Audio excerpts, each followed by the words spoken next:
అంతర్జాతీయ వేదికపై భారత్ మరో కీలక దౌత్య విజయాన్ని అందుకుంది. భారత్ ఇరాన్ విదేశాంగ మంత్రుల భేటీ సక్సెస్ అయింది. హార్ముజ్ జలసంధి గుండా ప్రయాణించే భారత జెండా నౌకలకు ఇరాన్ ప్రభుత్వం పూర్తి అనుమతులు మంజూరు చేసింది.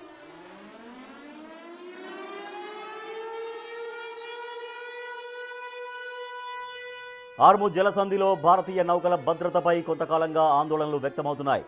ఈ నేపథ్యంలో ఇరు దేశాల విదేశాంగ మంత్రులు సుదీర్ఘంగా చర్చలు జరిపారు. సమావేశం అనంతరం భారత జెండా కలిగిన నౌకల రాకపోకలకు ఎలాంటి ఆటంకం ఉండదని, వాటికి పూర్తి రక్షణ కల్పిస్తామని ఇరాన్ స్పష్టం చేసింది.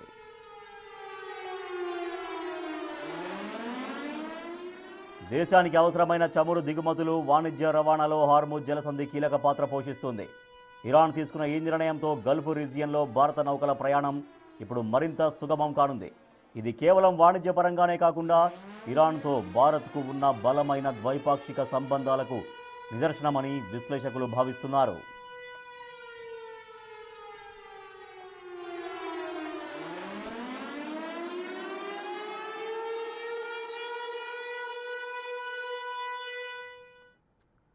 అమెరికా ఇరాన్ యుద్ధం దెబ్బకు ప్రస్తుతం ప్రపంచవ్యాప్తంగా చమురు కొరత ఏర్పడే పరిస్థితులు నెలకొన్నాయి.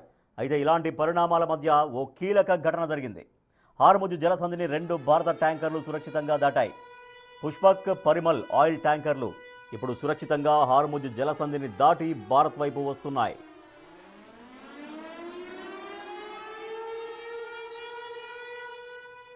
కేంద్ర విదేశాంగ మంత్రి జైశంకర్ కృషితోనే ఇదంతా జరిగినట్లు తెలుస్తోంది. ఇరాన్కు ఫోన్ డయల్ చేశారు జైశంకర్. చమురు, ఎల్పీజీ గ్యాస్ సరఫరాపై కీలక చర్చలు జరిగినట్టు తెలుస్తోంది. ఇరాన్ విదేశాంగ మంత్రి అబ్బాస్తో చర్చలు జరిపారు జైశంకర్.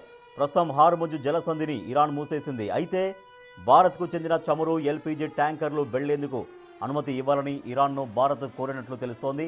ఈ చర్చల అనంతరమే మన ట్యాంకర్లకు అనుమతి లభించినట్లు తెలుస్తోంది. అమెరికా, యూరప్, ఇజ్రాయెల్కు సంబంధించిన నౌకలపై మాత్రం నిషేధం కొనసాగుతుందని, భారత నౌకలకు సేఫ్ ప్యాసేజ్ లభిస్తుందని హామీ లభించినట్లు తెలుస్తోంది. భారత ఇంధన దిగుమతులపై ఎక్కువగా ఆధారపడుతుంది. గల్ఫ్లో ఏం జరిగినా ఆ ఇంపాక్ట్ మన దేశంపై ఎక్కువగా చూపిస్తుంది. ఇరాన్తో మాత్రమే కాకుండా రష్యా, ఫ్రాన్స్ విదేశాంగ మంత్రులతో కూడా జైశంకర్ చర్చలు జరిపారు.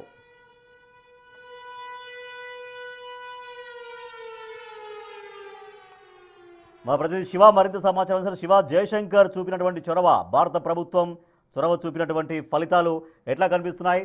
సో భారత నౌకలకి ఇరాన్ గ్రీన్ సిగ్నల్ ఇవ్వడానికి దోహదపడ్డటువంటి ఆ అంశాలు, ఆ చర్చలు ఏం కనిపిస్తున్నాయి? Right Rajesh, America, Israel, Iran మధ్య జరుగుతున్న యుద్ధం వేళ కీలక పరిణామం చోటు చేసుకుంది. భారత విదేశాంగ శాఖ మంత్రి ఇరాన్ విదేశాంగ శాఖ మంత్రి అబ్బాస్తో చర్చలు జరిపారు. ఇద్దరి మధ్య భారత్, ఇరాన్ మధ్య ఇది వాణిజ్య ఒప్పందానికి అనుమతి కుదిరినట్టు తెలుస్తోంది. మరోవైపు ఈ యుద్ధం వల్ల ఈ హార్ముజ్ జలసంధిని ఇరాన్ మూసివేసింది. కానీ ఇద్దరి మధ్య చర్చలు జరిగిన నేపథ్యంలో ఇరాన్ నుంచి భారత్కు చమురుకు సంబంధించిన నౌకలు ఏవైతే ఉన్నాయో అవి రవాణా చేసుకునేందుకు అనుమతి ఇచ్చారు. దానిలో భాగంగానే ఇప్పటికే 2 నౌకలు ఇరాన్ అది హార్ముజ్ జలసంధి నుంచి భారత్కు బయలుదేరాయి. దీనికి సంబంధించి అనుమతులు ఇచ్చారు. ఎటువంటి ఇబ్బంది లేకుండా ఇప్పుడు 2 దేశాల మధ్య ఈ చమురు నిల్వలకు సంబంధించి దిగుమతి అనేది కొనసాగుతుంది. ఇక ఈ చమురు అవసరాల కోసం ప్రపంచ దేశాల మీద దాదాపు దిగుమతులపై 85% దిగుమతులపైనే భారత్ ఆధారపడి ఉంది. ఇటు ఇరాన్తో పాటు ఇతర దేశాల నుంచి కూడా చమురును అనేది భారత ప్రభుత్వం దిగుమతి చేసుకుంటూ ఉంటుంది. ఈ నేపథ్యంలోనే ఇప్పుడు కేవలం ఒక ఇరాన్తోనే కాకుండా ఇతర దేశ అధినేతలతో కూడా ఆ దేశాలకు సంబంధించిన విదేశాంగ శాఖ మంత్రులతో కూడా జైశంకర్ మాట్లాడుతున్నారు. ఇక ఇరాన్తో మాట్లాడిన సందర్భంగా ఇటు విదేశాంగ శాఖ మంత్రి ఎస్ జైశంకర్ చొరవతోనే ఇప్పుడు ఈ నౌకలన్నీ కూడా భారత్కు వస్తున్నాయి. ప్రజెంట్ 2 నౌకలు బయలుదేరాయి. అయితే ఇరాన్ హార్ముజ్ జలసంధి అనేది యుద్ధం వల్ల మూసివేశారు. 28వ తేదీన యుద్ధం ప్రారంభమైంది. ప్రారంభమైన 2 రోజులకే ఈ జలసంధిని మూసివేసినట్టు తెలియజేశారు. కేవలం ఇటు అమెరికా, పశ్చిమాసియా దేశాలు ఏవైతే ఉన్నాయో కొన్ని దేశాలు, ఇజ్రాయెల్కు మాత్రం ఎటువంటి అనుమతి లేదు. ఒకవేళ వారి నౌకలు ఇటువైపు వస్తే మాత్రం దాడి చేసి ఆ నౌకలను పేల్చేస్తామంటూ కూడా ఇప్పటికే ఇరాన్ ప్రభుత్వం హెచ్చరికలు జారీ చేసింది. అయితే భారత ప్రభుత్వం భారత్లో ఈ చమురు నిల్వలకు సంబంధించి ఎక్కడ కూడా కొరత ఉండకూడదు అనేది కూడా ప్రధానంగా భారత ప్రభుత్వం భావిస్తుంది. దానిలో భాగంగానే ఎప్పటికప్పుడు కేంద్ర పెట్రోలియం శాఖ మంత్రి హర్దీప్ సింగ్ పూరి కూడా పెట్రోలియం శాఖ అధికారులతో సంప్రదింపులు జరుపుతున్నారు. ఎక్కడ ఎటువంటి కొరత ఉండకుండా ప్రజలకు అందుబాటులో ఉంచాలనేది కూడా ప్రధాని నరేంద్ర మోడీ ఆదేశాల మేరకు పెట్రోలియం శాఖ మంత్రి ఎప్పటికప్పుడు సంప్రదింపులు జరుపుతున్నారు, సమీక్ష సమావేశాలు నిర్వహిస్తున్నారు. ఇటు విదేశాంగ శాఖ మంత్రి కూడా ఇతర దేశాల్లో ఉన్న పరిస్థితులను సమీక్షిస్తూ అక్కడున్న దేశాధినేతలతో కానీ మరోవైపు విదేశాంగ శాఖ మంత్రులతో ఆ కార్యదర్శులతో కూడా ఎప్పటికప్పుడు మాట్లాడుతూ చమురు నిల్వలకు సంబంధించి కానీ ఇటు గ్యాస్ నిల్వలకు సంబంధించి వారితో మాట్లాడుతూ అక్కడి నుంచి దిగుమతి చేసుకునేందుకు ఏర్పాట్లు చేస్తున్నారు. దానిలో భాగంగానే ఇక్కడ ఒకవైపు యుద్ధం కొనసాగుతోంది.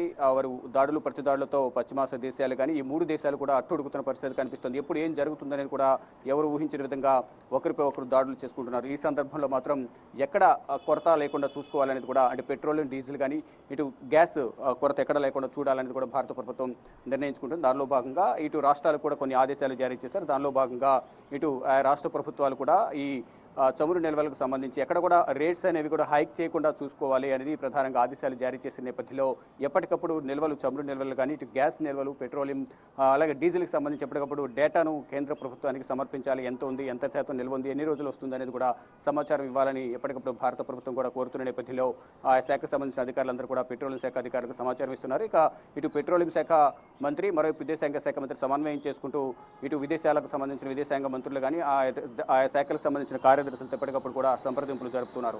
మరోవైపు ఇటు ఇరాన్కు సంబంధించిన నౌకలకు ఆశ్రయం కల్పించిన నేపథ్యంలో కొచ్చిలో ఇద్దరి మధ్య కూడా సంబంధాలు అనేవి బలోపేతమయ్యాయి. అంటే విశ్వాసం అనేది ఒక దేశం మీద మరొక దేశానికి విశ్వాసం పెరిగింది. దానిలో భాగంగానే వ్యాపార సంబంధాలు కూడా పెంచుకోవాలని కూడా ఇరు దేశాలు కూడా భావించాయి. దానిలో భాగంగానే ఇప్పుడు ఎక్కడ ఇప్పుడు ఇరాన్ గ్రీన్ సిగ్నల్ ఇవ్వడంతో అంటే దాదాపుగా ఎన్ని నౌకలు ఇప్పుడు సముద్ర మార్గంలో ఉన్నాయి, మన భారత్కు రావడం కోసం ఎన్ని నౌకలు ఇప్పుడు అక్కడ ఉన్నాయి, ఇప్పటికేమైనా జలసంధిని దాటినట్టుగా సమాచారం తెలుస్తోందా? రైట్, ఇప్పటికే 2 నౌకలు బయలుదేరినట్టుగా కూడా తెలుస్తోంది. దానిలో భాగంగానే ఇప్పుడు విదేశాంగ శాఖ మంత్రి మాట్లాడిన తర్వాత ఈ నౌకలు కూడా 2 నౌకలకు గ్రీన్ సిగ్నల్ ఇచ్చారు. ఆ 2 నౌకలు కూడా ఇప్పుడే జలసంధిని దాటి భారత్కు బయలుదేరినట్టు కూడా తెలుస్తుంది. అంటే హర్మోజ్ జలసంధి నుంచి భారత్ చేరుకోవాలంటే దాదాపు 25 రోజుల సమయం అనేది పడుతుంది. కాబట్టి ఇంకొక 20-22 రోజుల్లో హర్మోజ్ జలసంధి నుంచి భారత్కు ఆ చమురు నిల్వలతో బయలుదేరిన నౌకలు 2 ప్రజెంట్ బయలుదేరాయి. మరికొన్ని నౌకలు కూడా కొంచెం బయలుదేరేందుకు సిద్ధంగా ఉన్నాయి. కాబట్టి వచ్చే సమయంలో ఈ భారత్ జెండా అనేది కూడా దానిపైన ధరించి తీసుకుని రావాలి. అంటే ఫ్లాగ్ అనేది ఉండాలి దానిపైన. దాని ద్వారా గుర్తించి ఎటువంటి దాడులు చేయకుండా ఉండేందుకు కూడా అవకాశం ఉంటుంది. కాబట్టి ఆ విధంగా కూడా జాగ్రత్తలు తీసుకోవాలనేది కూడా ఇరాన్కు సంబంధించిన డిఫెన్స్ శాఖ కూడా తెలియజేసినట్టు తెలుస్తుంది. ఏదేమైనప్పటికీ కూడా ఇప్పుడు గతంలో వైజాగ్లో జరిగిన మిలన్లో అక్కడ పార్టిసిపేట్ చేసిన తర్వాత తిరిగి వెళ్తున్న సందర్భంలో శ్రీలంకలో ఒక సబ్మెరీన్, అమెరికా సబ్మెరీన్ ఇరాన్కు సంబంధించిన నౌకను పేల్చేయడం, దాంట్లో చాలా వరకు చనిపోవడం, తర్వాత మరొక నౌక కూడా ఇదే ఇబ్బంది ఎదుర్కొనే నేపథ్యంలో శ్రీలంకను సహాయం కోరిన నేపథ్యంలో వారు సమయం తీసుకొని ఎటువంటి నిర్ణయం తీసుకునే నేపథ్యంలోనే భారత్ వారికి ఆపన్న హస్తం ఇచ్చి కొచ్చిలో వారిని డాకింగ్ చేసుకునేందుకు అనుమతి ఇవ్వడం, దానితోనే ఆ సందర్భంలో కూడా ఆ సమయంలో కూడా వారి నౌకలో చాలామంది యువ అధికారులందరూ కూడా దాంట్లో ఉన్నారు. యువత కూడా చాలా మంది ఉన్నారు. వారి ప్రాణాలను కాపాడేందుకు కృతజ్ఞతలు తెలియజేశారు. ఇటు ఇరాన్ ప్రభుత్వం కూడా కృతజ్ఞతలు తెలియజేసింది. అప్పటి నుంచి కూడా ఇరు దేశాల మధ్య కొంత విశ్వాసం అనేది అంటే వ్యాపార సంబంధాలు పెంపొందించుకోవాలనేది కూడా కొంత అంతర్గతంగా కూడా చర్చలు జరిగాయి. దానికి సంబంధించి ఇప్పుడు భారత్లో చమురు అనేది కొరత ఏర్పడే అవకాశం ఉంటుంది. కాబట్టి ముందస్తుగా వారితో చర్చలు జరిపి అక్కడ నుంచి రవాణా చేసుకోవాలి, దిగుమతి చేసుకోవాలని కూడా ప్రధానంగా భావించింది. దానిలో భాగంగా ఆ ప్రయత్నాల్లో భాగంగానే ఇరాన్ విదేశాంగ శాఖ మంత్రితో అబ్బాస్తో చర్చలు జరిపారు. ఆ చర్చలన్నీ కూడా సఫలమయ్యాయి. ఇరు దేశాలు కూడా వాణిజ్యపరంగా ముందుకు వెళ్లేందుకు ఒప్పందం కూడా చేసుకున్నట్టు తెలుస్తుంది. దానిలో భాగంగానే ఎటువంటి ఇబ్బంది లేకుండా, ఎటువంటి ఆటంకాలు లేకుండా ఇరాన్ హర్మోజ్ జలసంధి నుంచి ఈ నౌకలను తీసుకొచ్చేందుకు ఇరాన్ ప్రభుత్వం అనుమతి ఇచ్చింది. ఇక ఇరాన్తో పాటు ఇతర దేశాల అధినేతలతో కూడా ఈ చమురు నిల్వలకు సంబంధించి దిగుమతి చేసుకునేందుకు భారత ప్రభుత్వం ఎప్పటికప్పుడు సంప్రదింపులు జరుపుతుంది. కానీ భారత్లో ఎటువంటి కొరత ఉండకూడదనే ఉద్దేశంతోనే, ప్రజలకు ఎటువంటి ఇబ్బంది ఉండకూడదనే ఉద్దేశంతోనే భారత ప్రభుత్వం ఈ చర్యలు తీసుకుంటున్నట్లుగా విదేశాంగ శాఖ మంత్రి ఎస్ జయశంకర్ చెప్తూ ఉన్నారు. Rajesh. Right, thank you Shiva. Iran America war నేపథ్యంలో ఒక పక్క వార్ తీవ్రంగా కొనసాగుతుండగానే మరో కీలక పరిణామం భారత్కు సంబంధించి ఒక మంచి పరిణామంగా చూడొచ్చు. ఇరాన్ విదేశాంగ శాఖ మంత్రి అబ్బాస్తో భారత విదేశాంగ శాఖ మంత్రి జయశంకర్ చర్చలు జరిపిన అనంతరం హార్ముజ్ జలసంధిని భారత నౌకల కోసం ఓపెన్ చేశారు. సో వారి నేపథ్యంలో జలసంధిని మూసేశారు. కానీ భారత నౌకలకు మాత్రం 2 నౌకలకు అనుమతి ఇచ్చింది ఇరాన్, గ్రీన్ సిగ్నల్ ఇచ్చింది. దీంతో పుష్పక్ అండ్ పరిమల్ 2 ఆయిల్ ట్యాంకర్లు భారత్లోకి ప్రవేశించాయి. హార్ముజ్ జలసంధి గుండా భారత్లోకి ప్రవేశ